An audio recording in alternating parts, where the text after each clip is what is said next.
Gold is nominally at least near all-time highs. Silver is nowhere near. Think about it. For gold to double, for example, from here implies what, $5,400 gold? In a world where we're looking at $5,400 gold, we probably are looking at our insurance and batten down the hatches. I'm not sure I want that to happen, at least not in the space of 1 year. Whereas if silver goes up 100%, that's $60 silver. I don't see the world falling apart in that type of scenario. It could just be when silver goes into one of its mini manias, which there have been two with the Hunt brothers, and then in 2010 when silver just took off way ahead of gold and went nuts. Investment specialist Lobo Tiggre, founder of Independent Speculator, offers a cautionary perspective on potential price surges in precious metals. Tiggre warns that a rapid doubling of gold prices to $5,400 would likely signal severe economic distress, potentially creating a scenario where people are hunkering down, an outcome he hopes to avoid, mainly if it occurs within a single year. Market analysts present a more measured growth trajectory, forecasting gold to reach approximately $3,150 by 2025, climb to $3,800 in 2025-26, and potentially peak at $5,150 by 2030. While still dramatic, this gradual ascent suggests a more stable progression compared to Tiggre's concerning rapid rise scenario. Investors should anticipate occasional periods of price pullbacks during this upward trend. The silver market presents its intriguing dynamics. While Tiggre refrains from making explicit predictions, he suggests a significant price movement could materialize around 2025. Notably, he emphasizes that silver reaching $60 per ounce poses a less daunting challenge than gold hitting $5,400, indicating a potentially more significant upside in the silver market. Industry experts support this silver outlook by pointing to several driving factors that could push prices to $60 or beyond. The metal's industrial applications create robust demand, particularly in emerging technologies and renewable energy sectors. However, the ultimate price trajectory remains subject to various influences, including Federal Reserve monetary policy, geopolitical developments, and the delicate balance between supply and demand in the global market. This measured yet optimistic outlook suggests a transformative period ahead for precious metals, though perhaps not as dramatically compressed as some fear.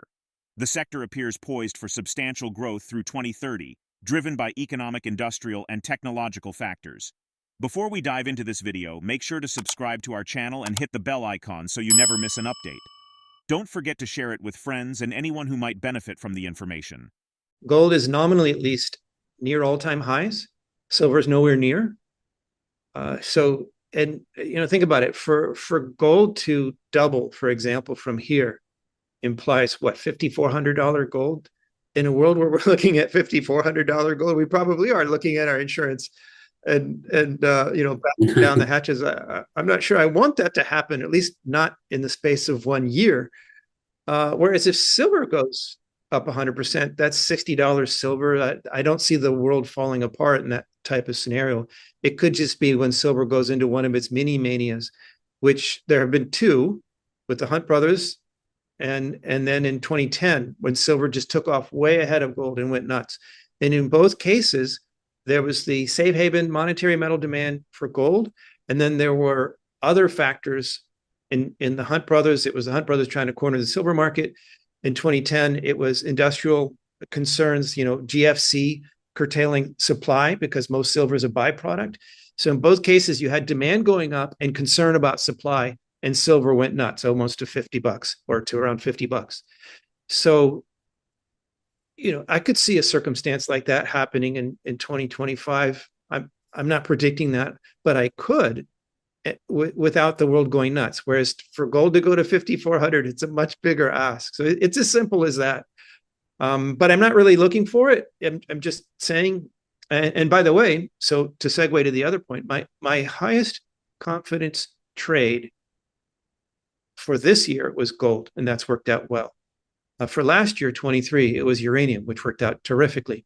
For next year, it's neither, and it's not silver either. It's copper, as you mentioned. And the reasons tie into what we're just talking about. For silver to go up 50% from here, for gold to go up 50%, 50 would still be a huge move. We're looking at almost $4,000 gold there. So that's a huge move. For silver to go up 50%, that'd be $45 silver. Pretty close to its previous nominal all-time highs. That could happen, but I'm not sure that it will. For copper to go up 50% or 100%, well, 50% is easy. That's just $6. We've been there before. According to Lobo Tiggre, recent price action in the gold market has sparked fresh enthusiasm among investors. While the metals climb to $2,500 initially generated a modest market response, subsequent breaches of $2,600 and $2,700 have ignited significant interest, with mainstream financial media now paying increased attention to the precious metals sector. The current market sentiment remains robust, with gold holding steady above $2,660 in early trading sessions. This price stability comes despite a strengthening US dollar, which typically serves as a competing safe haven asset. Technical indicators suggest further upside potential, with the daily relative strength index maintaining a position above 50 and the price approaching the crucial 50-day simple moving average as markets await the upcoming U.S. Consumer Price Index report. Investors debate the relationship between physical gold and mining stocks. Tiggre points out that while the sector's performance has been inconsistent, some mining companies have reached multi-year highs. This underscores the need for careful stock selection, as rising gold prices haven't equally benefited all companies. Mining stocks have struggled in recent years, often underperforming physical gold due to operational challenges. A key factor has been the rise in all-in sustaining costs in 2022 and 2023, which squeezed profit margins and reduced investor confidence. Let's get back to the interview. When the futures hit 2,800, even on mainstream financial media, places like, Yahoo Finance, where all they seem to want to talk about is Nvidia and Chipotle, they were talking about gold. And I saw people on Bloomberg even referring to gold as a crowded trade because it's just so obvious. Everything's so inflationary. Everybody's getting into gold. And the stocks were moving. So if you're thinking, oh, these gold stocks are broken, they're just not performing, it's simply not true. I am surprised, I'll admit. I thought that 2,500 would have done it, and it didn't really seem to light a fire under anything. But once it went at 25, 26, 27, 28, I mean, people were really getting on the bandwagon. And so, the good news is that, a lot of those momentum chasers get shaken out by a correction like this, and there's some shopping opportunities. But let me say one more thing, and I'll hand it over to Jeff. And that is, you look at something like the GDX, and you say, oh, well, gee, the stocks aren't giving us the leverage that we want. Why do we even bother with these crappy stocks? Well, because, if gold goes up 1%, they'll go up 4 or 5%. But that hasn't been happening. What's wrong? Well, just think of the way you asked the question, Jesse.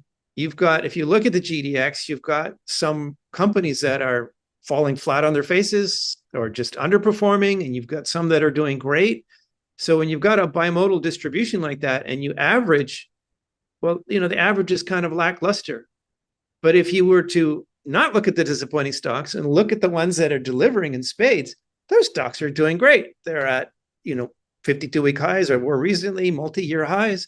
So it's simply not true that the stocks aren't responding. It is true that in this market, interestingly enough, the rising tide hasn't lifted all ships, at least not equally. The better stocks have done better, and this applies to the developers and the juniors, the explorers. You could see it across the board. So to me, as a stock picker, this is music to my ears. Much as Jeff just said, I have higher confidence of gold heading higher in 2025, just because it's gold. But whenever silver does move, it may or may not happen. It is subject to more industrial use, the supply and demand there. If we have a surprise hard landing and the money helicopters are delayed and taking off or something, that could hurt silver more than gold in the near term. Or rather, that shouldn't hurt gold at all, but it could hurt silver. I have higher conviction that gold, trends higher from here. But ultimately, 9 times out of 10, silver ends up gaining more than gold before the final reel is played. So I have higher confidence in more upside in silver. So it depends on what do we mean, which is better. Well, maybe a little bit more confidence with gold, but more alpha with silver. So people call me dollar silver and all this stuff, but I'm not a silver bear. Industrial demand, macroeconomic policies, and geopolitical tensions influence gold and silver prices. While gold often reflects economic stability, silver's price could rise due to its growing industrial uses, particularly in technology and renewable energy. Both metals face an uncertain future but hold the potential for significant growth. What do you think about the future of gold and silver prices? We'd love to hear your thoughts. Let us know in the comments below. If you enjoyed the video, don't forget to like, subscribe, and hit the bell icon for more insightful updates and discussions. Thanks for watching, and stay tuned for more exciting content.